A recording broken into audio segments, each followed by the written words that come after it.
집사님의 기도처럼 일본의 2024년 시작은 정말 너무너무 힘들었죠. 그리고 그 힘듦이 와가지고 제가 일본어를 알아듣진 못하는데 뉴스를 보니까 그곳이 계속 나오더라고요. 그리고 또 우리나라처럼 또 정치 스캔들이 있어서 이게 불편한 거는 뭐 말할 수 없는 거예요. 이런 상황을 우리가 어떠냐 물으면 여러분은 뭐라고 대답하실 거예요? 아마 뭐 노토반도에 사는 분들은 말할 것도 없이 지옥 같다고 말할 거예요. 이런 현상이. 그런데 우리가 성경이 시작하는 창세기 1장이 그렇고요. 오늘 우리가 읽은 욥기서 1장이 그렇습니다. 그 상황을 육체적 감각으로 보면 도저히 은혜라고 말할 수 없어요. 미칠 것 같고 도망가고 싶고 죽을 것 같은 이런 고통의 연속이기 때문에 아무리 헤아려 봐도 은혜라고는 어느 한 구석에 눈꼽만큼도 없는 그런 상황이거든요. 여러분들의 2023년도는 어떠셨어요? 우리가 지난 날들을 돌아보고 물으면 예수를 믿고 사는 분들은 대개가 은혜였습니다. 이렇게 말해요. 그런데 은혜가 한두 가지가 아니라 살아온 2023년 안에 뭉쳐져 있는 모든 일상사가 다 은혜였다는 거죠. 말할 수 없는 고통, 슬픔 이런 것들이 나를 쥐어짜고 밀어내고 있다 하더라도 돌아보면 은혜인 거예요. 우리가 은혜로 느끼는 그 모든 것들을 꼭 기억해서 감사하며 사는 본향 선교교회 여러분 모두가 되기를 주님의 이름으로 축복합니다.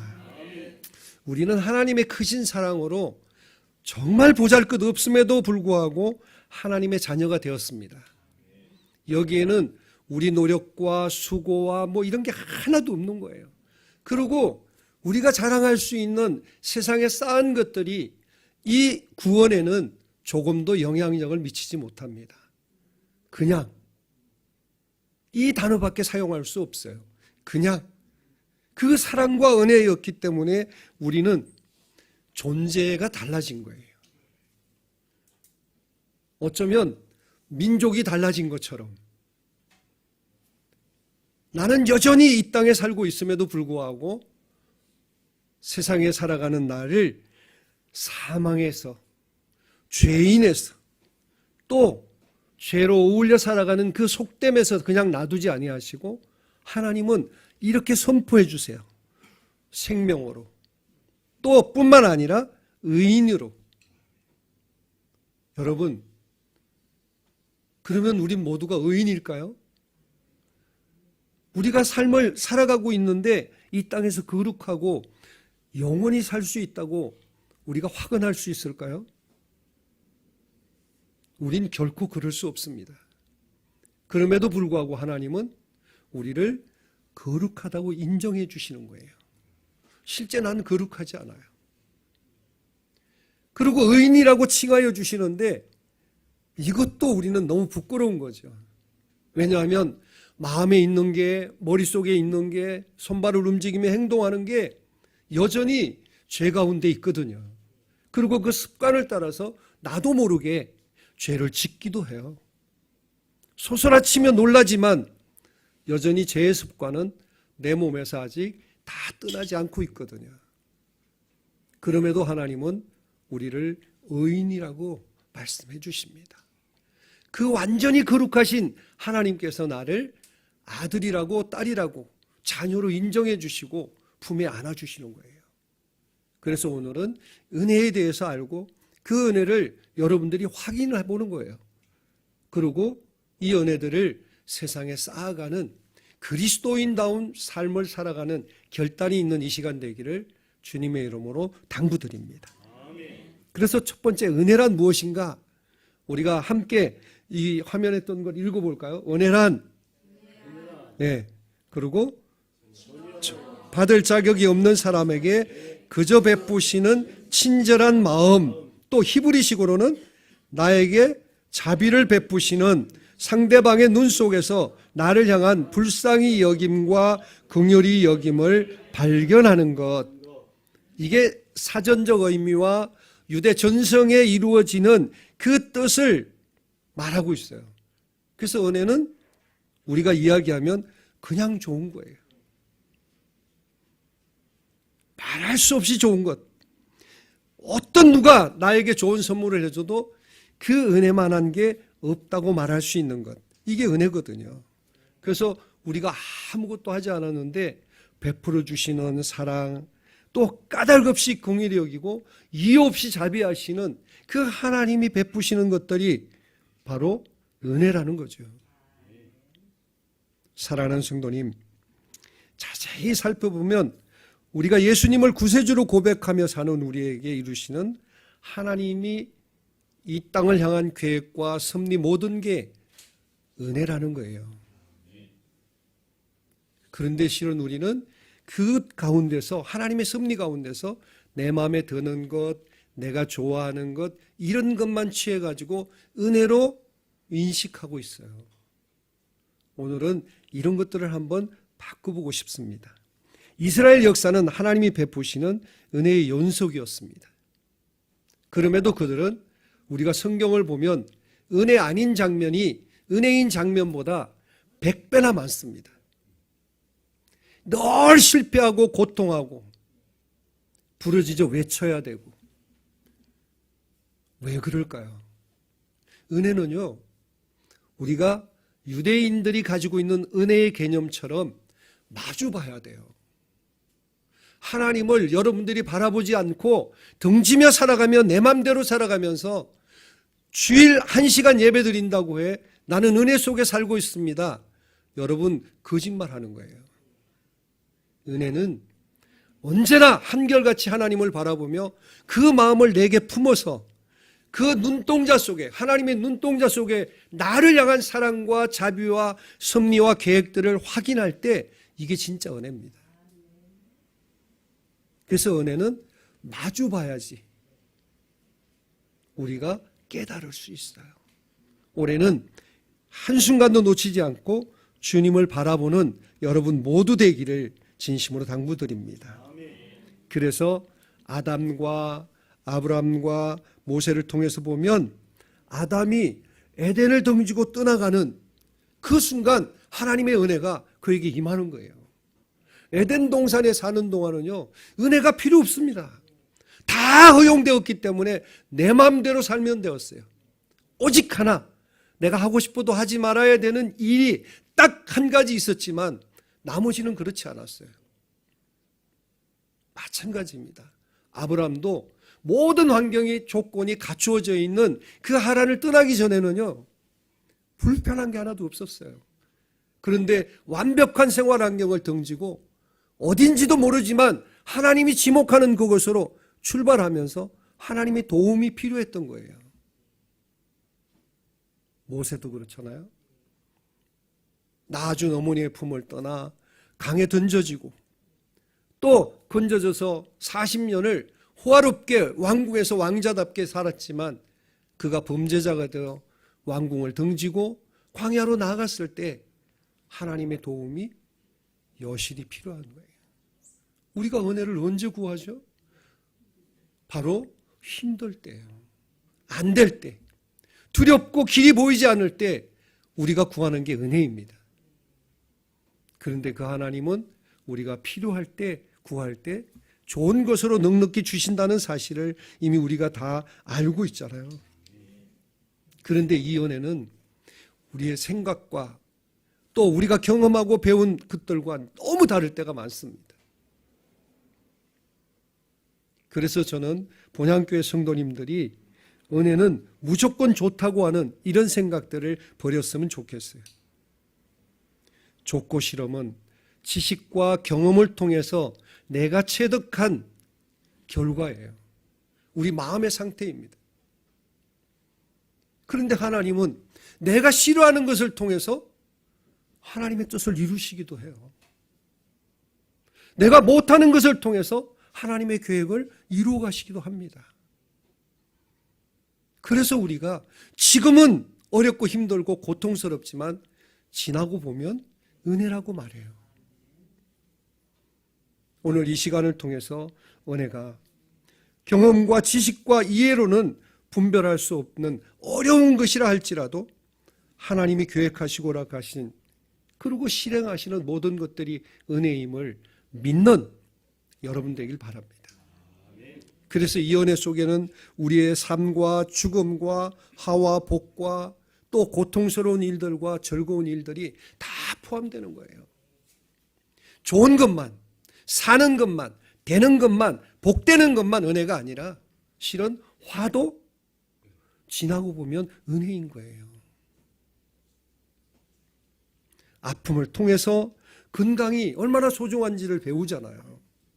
또 가까운 사람들의 죽음을 통해서 내가 살고 있는 게 축복인 것을 우리가 깨달아지는 거죠. 저는 본안교회 성도님들이 살아가는 모든 것들이 은혜임을 고백하는 여러분 되길 원합니다. 우리 옆에 있는 분에게 은혜입니다 한번 해볼까요? 네.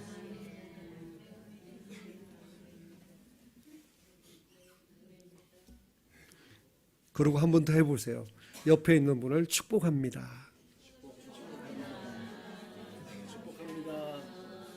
우리 성도들의 입술에서는요, 축복하는 게 그치지 않아야 합니다. 이게 이제 은혜를 나누어 가는 거거든요. 그래서 오늘 우리가 함께 읽은 본문 13절로 22절을 통해서 보면 욥의 일생은 정말 완전한 자였어요. 하나님이 욥을 자랑하기 때문에 시험에 그것도 걸린 거예요. 가만 놔뒀으면 그는 너무너무 잘 살았을 겁니다. 그런데 그만 하나님이 심하게 자랑을 한 거예요. 세상에서 최고라는 거지. 그러니까 사단이 도전을 한 거예요. 아니 잘해주는데 누가 그렇게 안 할 사람이 어디 있어요. 그래서 대개는 예수를 처음 믿을 때 내가 축복을 받으면 헌신하겠습니다. 봉사하겠습니다. 이런 얘기 많이 합니다.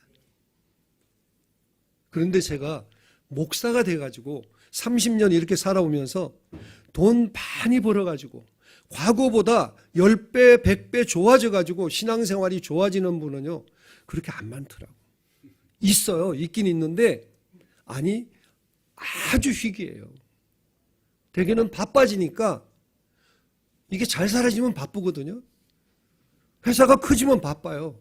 이럴 때 신앙이 식어지는 경우들이 많아요. 그래서 우리가 잘 될 때는 욥처럼 끊임없이 예배드리고 기도해야 돼요. 그럼에도 오늘 말씀과 같이 시련이 닥쳐옵니다. 여러분, 혹 시험이라고 여겨지는 어렵고 힘들고 안 되는 때라도 하나님 편에서 한번 바라보세요. 부모의 마음을 가지고 그 상황을 바라보면요, 위로가 되고 유익이 됩니다. 그래서 욥의 상태는 욥기 1장 1절에 이렇게 고백하고 있어요. 우리가 함께 읽을까요? 온전하고 정직하여 하나님을 경외하며 악에서 떠난 자들아. 아멘. 집사님이 기도할 때 욥과 같이 정직하자고 그랬는데, 욥과 같이 정직하게. 그는 삶못 살아가는 모습도 정직하지만 하나님을 향한 모습에서는 끊임없이 모든 상황에 맞게 예배를 드린 자예요. 좋은 일이 있어도 예배를 드리고 어렵고 힘든 일이 있어도 예배를 드리고, 그래서 하나님은 그를 자랑했던 거죠. 그런데 어떻게 되었습니까? 말씀을 통해서 보면 재산을 잃어요.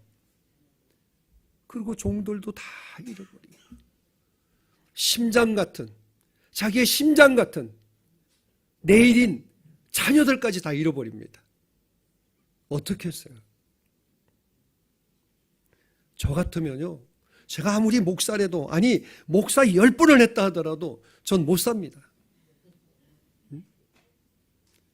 이 정도 되면 뭐 저 벽에다가 이마를 받고라도 하나님 나도 같이 데려가세요 이러고 싶지, 멀쩡하게 앉아가지고 하나님 그래도 영광을 받으셔야 합니다, 전 이 말 못할 것 같아요.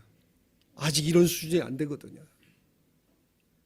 그런데 욥은 이렇게 고통하는 가운데서도 20절에 겉옷을 찢고 머리털을 밀고 땅에 엎드렸어요.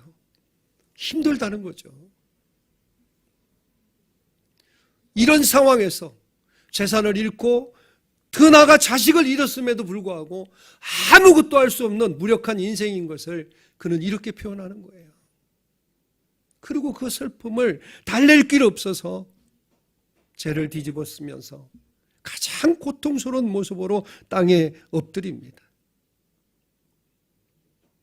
그런데 욥이 보여주는 이 모습은요, 슬픔만이 아니에요. 그 마지막에 예배를 드린다는 거예요. 그런 가운데서도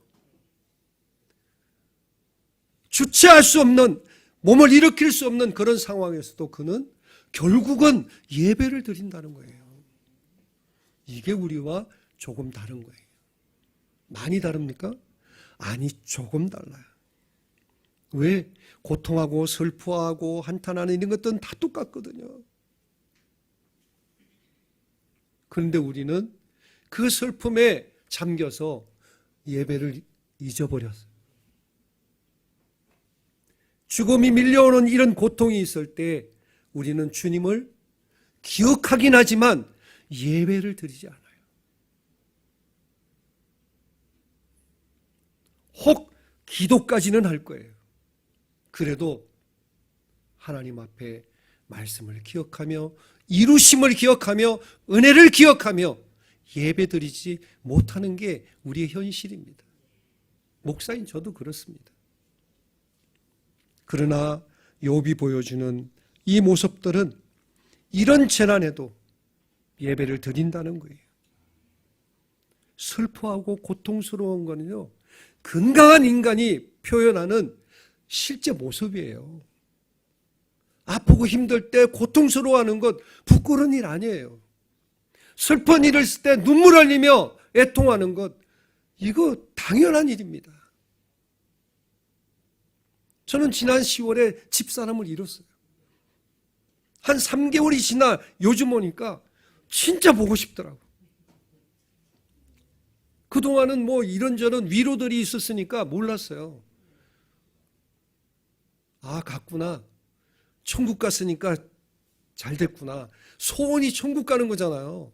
천국도 빨리 가는 게 소원이었어요, 저희 부부가. 근데 혼자 가서 이제 문제가 생긴 건데. 그런데 요즘 와서는 내가 혼자 남겨졌다는 게 너무 슬프더라고요.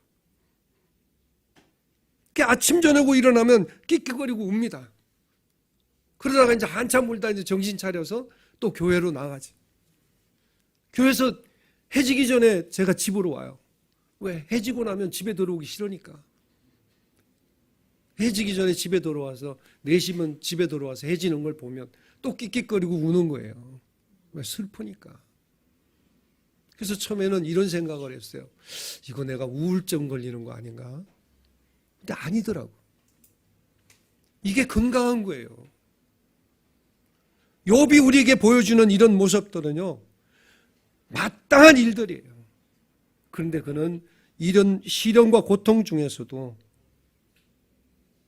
빛이 나는 믿음의 모습을 보여주고 있어요. 예배를 드린다는 거죠. 전 본향교회 성도님들이 어떤 시련과 고통이 있다 하더라도 인내를 배워서 하나님 앞에 반드시 서기를 축복합니다. 베드로전서 1장 7절의 말씀을 우리 함께 볼까요? 같이 읽습니다. 너희 믿음의 확실함은 불로 연단하여도 없어질 금보다 더하여 예수 그리스도께서 나타나실 때에 칭찬과 영광과 존귀를 얻게 할 것이니라. 아멘. 육체의 고난이 더해지면 보통은 원망하고 불평하고 막 짜증내고 옆 사람을 못 살게 합니다. 그러나 믿음으로 사는, 하나님이 온전하다고 완전하다고 칭찬했던 욥은 그렇게 하지 않아요. 그는 그런 가운데 더욱더 성숙해지고 신앙의 모습을 우리에게 보여주고 있는 거예요. 보통은 욥을 생각할 때마다 고난을 이기는 위인 이렇게 말하잖아요. 아니, 고난을 이기는 위인이 아니에요. 고난을 부둥켜 안고 견뎌내는 위인을 우리에게 지금 보여주고 있는 겁니다. 그 가운데서 하나님께서 어떻게 역사하고 계신지를 알려주는 거예요. 욥기는요, 다 읽으실 필요가 없어요. 욥기 1, 2장, 3장까지 읽으시고 중간에 확 건너뛰고 저 뒤에 가서 조금만 읽으면 돼요. 한 뒤에 3장만 읽으면 원래 욥과 하나님과의 관계 이야기는요, 앞뒤에밖에 없습니다. 나머지 10분의 9는 친구들하고 쓸데없는 얘기하는 거예요. 욥기가 그래요. 그런데 그 쓸데없는 얘기가 우리가 세상 살아가면서 어울림이 하는 얘기라는 거죠. 실은 성도라면 우리가 믿음이 있고 하나님 중심의 삶을 산다고 하면 욥기는요, 앞에 하고 뒤에만 읽으면 돼요. 사랑하는 성도님, 실제 우리의 삶을 통해서 하나님의 이루시는 이런 모습들, 저는 여러분을 통해 많은 것들을 이루는 하나님의 때가 되었다고 생각합니다. 이제 20년이 지나고 25년이 지나고 목사님하고 이렇게 이틀 동안 지나면서 많은 이야기를 나눴어요. 여러분들은 어떤 일로 고민하세요? 고민하는 게 있으시잖아요. 지금 닥쳐있는 시련과 고난, 또 감당할 수 없는 문제들, 많은 것들이 있을 거예요. 그럴 때 욥과 같이 이런 시련과 고난을 그냥 무조건 이기려고만 하지 않고, 이기려고 하니까 힘든 거거든요. 세상이 그래요. 경쟁에서 앞서가려니까 힘든 거예요. 또 그렇다고 해서 힘들다고 피하지도 마세요. 비겁한 거예요. 그런데 실은 비겁하기보다 피하려고 등을 돌리는 순간 여러분 죽습니다. 망하는 거예요. 피하는 게 아니에요. 욥처럼 부딪히며 견디는 거예요. 그리고 문제를 껴안아 보세요. 도전하는 사람, 경쟁하는 사람, 나를 시비하는 이런 사람들을 여러분이 껴안아 보세요. 쉽지 않지만 욥은 이런 것들을 우리에게 보여주는 거예요. 죽음도 껴안는 사람, 뭘 껴안지 못하겠어요. 몸만 하나 남고 완전히 망해버린 욥이 그 상황을 지금 예배한다는 것은요, 이런 상황을 내가 받아들이고 인정한다는 뜻이거든요. 그래서 욥이 보여주는 건 고난을 이기는 인내나 능력이 아니라 바로 하나님의 은혜예요. 여러분, 감당이 안 되시잖아요. 자신이 없잖아요. 그래도 껴안아 보세요. 하나님이 어떻게 하시는지. 그래서 고린도전서 10장 13절은 우리에게 해답을 알려주고 있어요. 함께 읽어볼까요? 사람이 감당할 시험 밖에는 너희가 당한 것이 없나니 오직 하나님은 미뻐사 너희가 감당하지 못할 시험 당함을 허락하지 아니하시고 시험 당할 점에 또한 피할 길을 내사 너희로 능히 감당하게 하시느니라. 아멘. 이미 내 안에 오셔서 좌정하고 계시는, 나와 함께하고 계시는 그 성령님을 통해 끝까지 감당하고 견딜 힘을 제공해 주시는 거예요. 우리가 삶을 살아가면서 이런 일, 하나님의 능력들을 확인하셔야 돼요. 아, 주님이 나와 함께 하시는구나. 주님이 나를 돕고 계시는구나. 주님이 나를 이끌고 계시는구나. 저는 사업을 하는 분들에게 특히 이야기합니다. 경쟁자들이나 계약자들을 만날 때 기도하지 못했으면, 준비하지 못했으면 문고리를 붙들고 마지막 순간에라도 기도하라고. 주님, 저들의 마음을 내게 붙여주십시오. 내가 의도하고 계획하는 일들을 저들이 인정하게 해주십시오. 짧은 몇 초의 기도지만 마지막 얼굴을 마주하기 전에 기도하고 들어가라고 이야기합니다. 기도해 보세요. 경험하실 수 있어요. 은혜를 확인할 수 있습니다. 은혜는요, 듣는 게 아니에요. 은혜는 내가 누리는 겁니다. 하늘이 열리는 은혜를 우리 박 목사님이 받았는데 여러분들이 그걸 어떻게 느끼겠어요? 목회를 하는 우리들이 가장 안타까운 것은 우리가 누리는 은혜를 여러분에게 다 드러내 보여주지 못한다는 거거든요. 전 조금 전에 예배를 시작할 때 기도하는데 무릎 꿇고 기도하는 목사님을 봤어요. 전 의자에 앉아 있는데. 여러분, 무릎 꿇고 기도하는 목사님과 함께 있다는 거 축복입니다. 대한민국에 가면요, 여러분 조국에 가면 무릎 꿇고 기도하는 목사 이제 없습니다. 개인 기도할 때 억지로 무릎 꿇을 수는 있지만 무릎 꿇고 기도하는 목사 이제는요, 천연기념물처럼 지정문화재처럼 보기가 드물어요. 과거엔 다 그랬지만 이제 익숙한 의자에 몸이 길들여져 가지고 무릎 꿇지 않아요. 저는 본향교회가 정말 하나님의 은혜 가운데 꾸준히 이어가는 역사가 있기를 진심으로 바랍니다. 그러면 하나님께서 여러분들을 도우시고 깜깜하고 두려울 때 길을 드러나 보여주게 하시는 거예요. 힘들다고 원망하고 불평하고 저주했다면 여러분 신앙생활에서 실패한 겁니다. 그런데 그 어렵고 힘듦에도 회개하고 자신에게서 문제를 찾고 찬양하고 감사했다고 하면 여러분은 믿음으로 승리한 사람이에요. 지금 이 자리까지 와 앉아 계신 것만 해도 성령이 함께 하심인데 여러분이 삶 가운데서 믿음으로 상황을 극복하고 이루어 나가셨다고 해보세요. 그 상황을 내가 노력해서 내가 경험이 많으니까 내가 똑똑해서 아니요. 하나님께서 도우셨다는 것을 스스로 고백할 수 있습니다. 그래서 지난 모든 것들을 돌아보면 은혜입니다. 끝으로 저는 우리도 은혜를 쌓아가는 삶을 살길 원합니다. 욥이 우리에게 보여준 것은 견디며 감당하며 껴안고 하나님의 은혜를 드러낸 거거든요. 이제 우리도 하나님의 은혜를 드러내 보여야 되는 거예요. 우리가 돌아보면 실제 인간의 지식으로 볼 때는요, 한 게 아무것도 없어요. 그런데 하나님을 생각하는 순간 받은 게 너무 많은 거예요. 또 그 은혜가 헤아릴 수 없이 크거든요.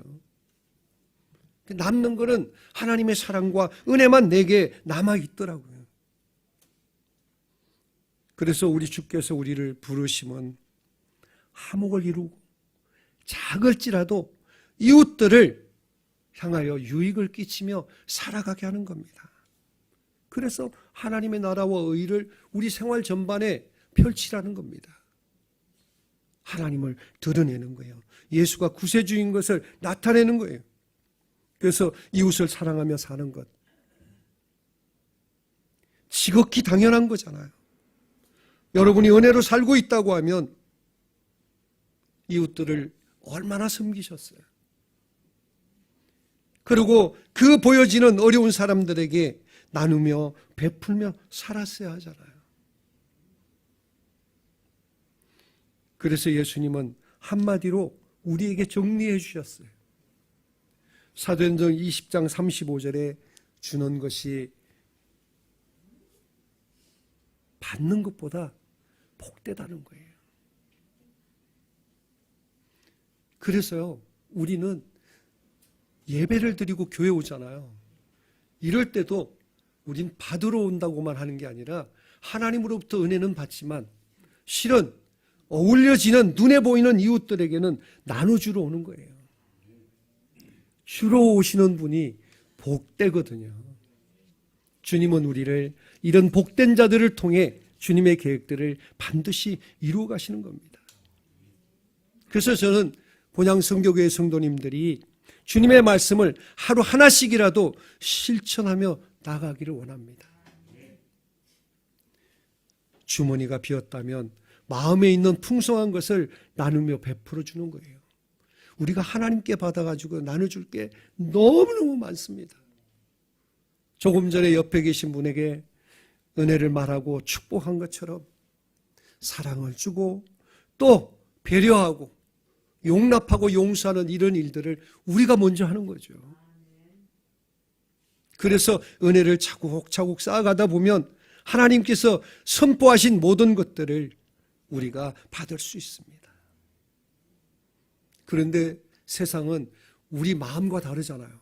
우리는 선한 마음으로 또 예수의 마음을 가지고 다가가지만 세상은 우리를 비난하고 비방할 때가 있습니다. 거부할 때도 있어요. 심지어 거부만 하는 것이 아니라 내어치며 모욕을 줄 때도 있습니다. 그래도 실망하지 마시고 여전히 이루시며 나와 함께 하시는 주님을 의지하며 계속하기를 당부드립니다. 왜? 우리의 생각과 하나님의 생각은 너무 다르기 때문이에요. 이사야 55장 8절 우리가 잘 아는 말씀이에요. 함께 고백해 볼까요? 이는 내 생각이 너희 생각과 다르며 내 길은 너희의 길과 다름이니라. 성도된 우리가 말씀대로 순종하며 살아갈 때 많이 참고 기다려야 해요. 씨를 심으면 나는 시간이 필요하잖아요. 또 열매 맺기까지는 많은 노력과 수고가 요구되는 거예요. 그래서 낙심하거나 포기하지 마시고 반드시 때가 온다는 것을 믿으시기 원합니다. 때는 누구에게나 옵니다. 잠언 19장 3절에는 사람이 미련함으로 자기 길을 굽게 하고 마음으로 여호와를 원망하느니라 그랬어요. 미련하기 때문에 자기가 이리저리 헤매는 거예요. 그러고는 잘못은 자기가 하고 하나님을 원망하는 거지. 그래서 우리 속담에 잘된 건 내 탓이고 잘못된 건 조상 탓이라고 그랬어요. 아니에요. 잘된 것은 하나님 탓이고 못된 것은 내 탓이에요. 이게 우리 진정한 고백이잖아요. 네. 그래서 전 여러분들이 주위를 돌아보며 보이며 생각나는 것들을 긴급하고 중요한 순서를 따져서 베풀어 줬으면 좋겠어요. 베풀어 보세요. 나누면요 부족함이 없습니다. 저는 제가 우리 성도들에게 그런 이야기를 해요. 다 줬어요. 다 포기했어요. 제가 붙들고 있는 건 오직 예수님 한 분뿐이에요. 그런데 은퇴한 지금 저의 삶은요 예전에 현직에 있을 때보다 훨씬 낫습니다. 왜? 하나님 그렇게 채워주시는 거예요. 전 그랬어요. 아니 27년간 써먹었으니까 27년간 책임져 주세요. 전 200장 하나 가지고 은퇴했어요. 사람들이 묻더라고 뭘 준비해놨냐고. 아니요. 저축한 거 하나도 없고 부동산도 없고 동산도 없고 아무것도 없어요. 그런데 하나님은 넉넉하게 써도 모자라지 않게 채워주십니다. 우리가 쌓아가면 나누면 하나님은 이렇게 갚아주셔요. 그래서 은혜를 쌓아가는 것은요 억지로 하는 게 아니에요. 즐거움으로 하셔요. 자원함이 우선입니다.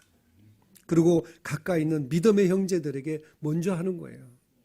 저는 이제 박 목사님처럼 멀리 와서 이렇게 선교하시는 분들한테는 죄송한데 저는 실은 이 말씀에 순종해서 저희 동네 분들에게 먼저 베풉니다. 물론 교회 안에 있는 어렵고 힘든 분들을 시작해서 가까이 있는 분들에게, 가까이 있는 교회들에게 그렇게 해서 나와 함께하는 사람들이 먼저 복되고 평안해지고 그리고 바다를 건너서 산을 넘어서 일을 해나가는 거예요.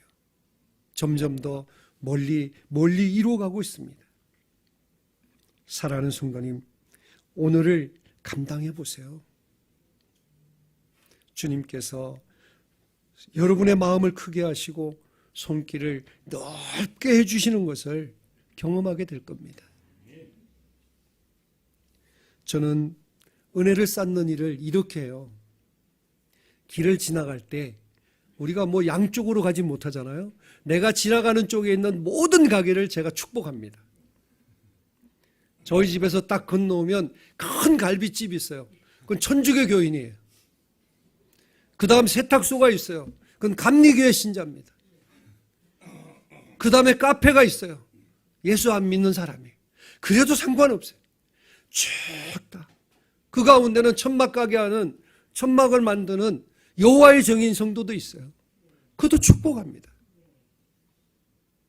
다 마지막 초등학교를 지나면 운동장에 뛰어노는 모든 아이들을 떠올리면서 축복하는 거예요. 그리고 또 반대로 올 땐 그 눈에 띄는 지나가는 모든 가게들을 가요. 그러면 집에서 교회까지 한 15분에서 20분 걸리는 거리를 금방 갑니다.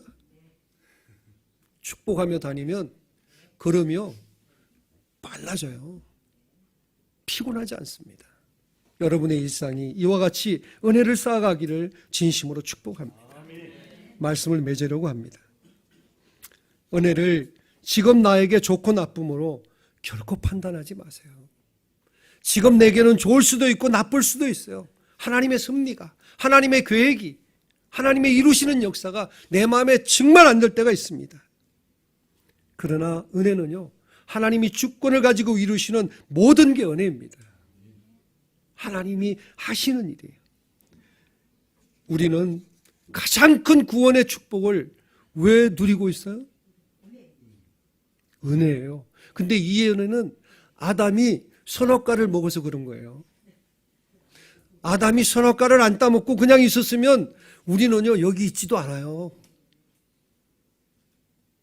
그런데 그가 고통 가운데 빠지면서, 저주 가운데 빠지면서, 혹은 예수 믿으면서 아담이 그 짓만 안 했더라면 이럴 수 있겠지만, 아니, 그랬기 때문에 우리가 상상할 수 없는 구원의 감격을 지금 누리고 있는 거잖아요. 잘못된 것이 또 시대가 지나면서 세대가 바뀌면서 은혜가 되고 축복이 된다는 사실을 여러분 인정하셔야 돼요. 더 나아가서 혼란한 세상이라도 구원을 받은 우리의 영생은 분명합니다. 아프고 힘들고 어렵고 안 되십니까? 하나님은 이것도 좋게 하시는 능력이 있으시잖아요. 은혜를 기대해 보세요. 하늘로부터 온갖 좋은 은사와 선물들이 내려오는 거예요. 그리고 여러분들이 혹 마음의 여유가 생기면 구하세요. 구하는 자에게 좋은 것을 주시는 주님이십니다. 그 주님을 믿으시고 오늘도 세상에 나아가서 함께 살아가는 거예요. 욥기 42장 5절에 욥은 이렇게 고백합니다. 함께 고백해 볼까요? 내가 주께 대하여 귀로 듣기만 하였사오나 이제는 눈으로 주를 배움나이다. 아멘. 재산을 잃고 자식이 죽고 온몸에 질고가 뒤덮여서 숨쉬기조차 고통스러운 날들이었지만 그가 주님을 보게 돼요. 주님을 보게 됩니다. 우리는 이런 고난과 역경을 겪지 않고 주님을 보고 있잖아요. 여러분, 눈을 들어서 주님을 바라보세요. 그 주님은 언제나 여러분 앞에 계십니다. 욥이 우리에게 보여주는 것, 소유는 갑절이 되고 자녀들은 회복이 되고 이런 모습이에요. 그래서 하나님은 우리 속에 예수님을 의존할 수밖에 없는 믿음을 주시는 거예요. 선물로. 그래서 예수만이 나의 길이고 생명인 것을 고백하게 하십니다. 주님을 믿고 의지하는 성도는 주님이 영원토록 전생애를 함께 해주시는 거예요. 마태복음 28장 20절의 말씀을 함께 보면서 마칩니다. 볼지어다 내가 세상 끝날까지 너희와 항상 함께 있으리라. 아멘. 여러분과 영원히 함께 하시는 주님을 기대하며 이제 좋고 나쁨으로 분별하지 마시고 모든 것 은혜 가운데 살고 있음을 고백하며 그 은혜를 나누어 쌓아가는 본향 선교교회 성도가 되기를 주님의 이름으로 축복합니다. 주님 감사합니다. 함께 하심을 감사합니다. 이루심을 감사합니다. 나눌 수 있게 하심을 감사합니다.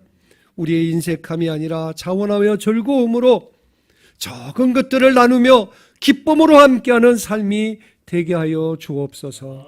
예수님의 이름으로 기도합니다. 아멘.